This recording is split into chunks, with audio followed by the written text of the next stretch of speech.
I'm very happy that we have moved into the next phase of providing grants to the entertainment, culture, and creative industry sector, the ECCI group. We were able to give some grants earlier in the year, some COVID-19 grants, and now we have moved into the next phase.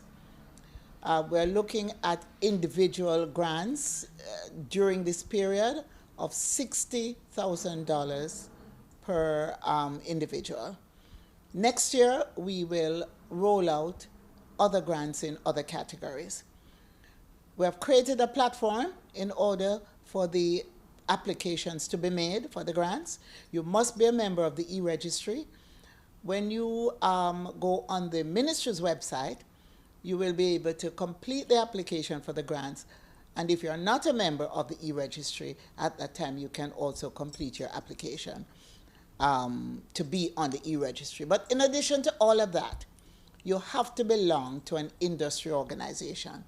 On the website, there's a list of organizations, and you would have to indicate which one that you are a member of. And you can reach out to the organizations directly so that they can verify your membership. But it's an easy process, and it's a process that we're hoping will help persons in the sector, that will help to, in fact, streamline and structure a sector that many people refer to as informal. I know that it's not totally informal, but what this will do is give us a database at the ministry that is going to be very important in going forward in ensuring that all the subsectors within the entertainment, culture, and creative industry can benefit.